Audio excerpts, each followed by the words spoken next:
अब आपको थोड़ा चीन की तरफ लेकर चलते हैं। चाणक्य ने कहा था कि युद्ध का आगाज उसी दिन हो जाता है जब दुश्मन उसकी तैयारी शुरू करता है। भारत के दुश्मन नंबर 1 चीन ने अपने रक्षा बजट में लगातार तीसरे साल 7.2% की वृद्धि की है। यानी चीन अपनी सेना के खर्चे पर लगातार पैसा खर्च कर रहा है। अब चीन का रक्षा बजट 19,90,000 करोड़ से बढ़कर 21,35,000 करोड़ रुपए हो चुका है। ये आंकड़ा आप याद रखें।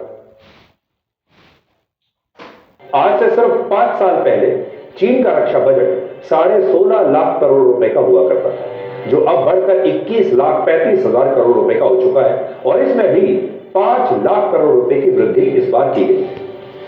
चीन का रक्षा बजट भारत के मौजूदा रक्षा बजट के 70% के बराबर है। हमारा ध्यान दे रहे हो, चीन का जो बजट है वो भारत के रक्षा बजट से 70% के बराबर है। 70%, ठीक है। इस समय दुनिया का सबसे बड़ा रक्षा बजट अमेरिका का है, जो 78 लाख करोड़ रुपए का है। ये चीन से भी कहीं ज्यादा है।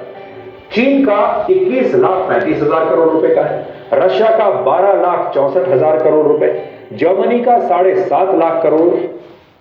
इस टेबल को देख रहे हो, सबसे अधिक जो बजट है अमेरिका का है, उसके बाद जो है चाइना का है। और देखो इंडिया कहाँ पे लाई करता है, 1 2 3 4 5 6, 6वां नंबर पे, 5वां नंबर पे भी नहीं आता। अगर चाइना का देखोगे तो इंडिया से 3 गुना अधिक है। और अगर कंपेयर करोगे अमेरिका से तो देखो तो ये 77 है, कम से कम 13 गुना अधिक है।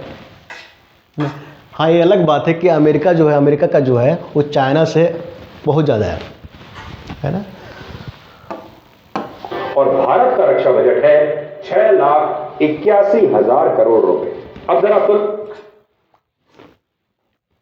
2013 में यूपी की सरकार के दौरान देश का रक्षा बजट सिर्फ 2,53,000 करोड़ रुपए था, जिसे मोदी सरकार ने पिछले 11 वर्षों में 169% तक बढ़ा दिया।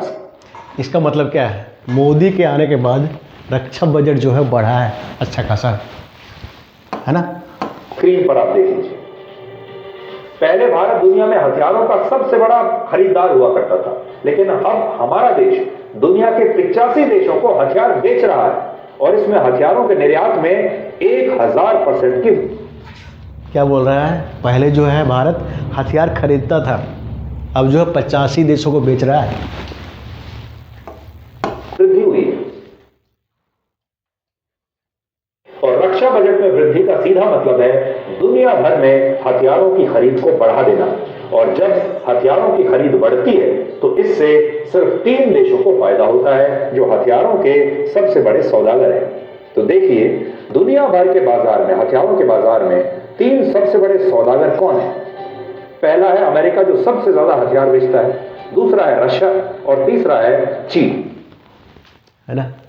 ये 3 जो कंट्री हैं ये क्या करते हैं, हथियार बेचते हैं। सबसे अधिक जो बेचता है वो अमेरिका बेचता है। अमेरिका का एक ही पॉलिसी है, 2 देशों को लड़ाओ, लड़ाने के बाद हथियार उसी को बेचो और उससे जो है फ़ायदा कमाओ, ठीक है। लेकिन सबसे बड़ी बात यह है कि जो इंडिया है 85 कंट्री को हथियार बेच रहा है। ध्यान ये रखना कि अमेरिका जो है इतना अमीर इसलिए है क्योंकि वो हथियारों का सप्लाई करता है, ठीक है। मेन जो पैसा अमेरिका के पास आता है वो हथियार से आता है और उसमें वो कूटनीति को अपनाता है। 2 देशों को लड़ा दिया, वहाँ से सेना वापस कर लिया, 2 देश जो है तबाह हो गए। हथियार कहाँ से मिलेगा, अमेरिका के पास है। कौन है हथियार देगा, अमेरिका। पैसा किसके पास आएगा, अमेरिका। हथियार चाहे कोई भी खरीदे, कोई भी देश खरीदे, पैसा इन तीनों की जेब में जाता है। हालांकि चीन के सामने अब सबसे बड़ी चुनौती है कि वो अपने रक्षा बजट में कितनी ही वृद्धि कर ले, लेकिन वो इन 3 चीजों को पैसे से कभी नहीं खरीद पाएगा। वो कौन सी 3 चीजें? पहला है देशभक्ति। चीन कम्युनिस्ट देश है, वहां पर लोकतंत्र नहीं है, वहां के लोगों को जबरदस्ती सेना में भर्ती किया जाता है और वहां के जो सैनिक हैं वो देशभक्ति की वजह से सेना में भर्ती नहीं होते, जबरदस्ती भर्ती होते हैं। उनके अंदर देशभक्ति का कोई जज्बा है ही नहीं, वो अपने देश की रक्षा के लिए नहीं आते। वहां पर सेना में भर्ती होने का मतलब ये नहीं है, आपने देखा होगा हमारे यहां समाज में एक सैनिक का बड़ा रुतबा होता है, सैनिक के परिवार का बहुत सम्मान किया जाता है और एक सैनिक के परिवार को और एक सैनिक को देशभक्ति से भरा हुआ एक व्यक्ति माना जाता है। दूसरा है बहादुरी।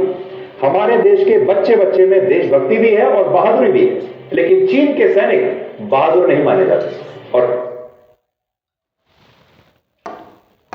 देखो ये सब कहने की बात है, सभी देश के जो सैनिक होते हैं बहादुर होते हैं, है ना, सभी देशभक्त होते हैं। ये अपने आप को दिलासा देने का एक बेहतर तरीका है, ठीक है। बाकी हकीकत में जीना चाहिए।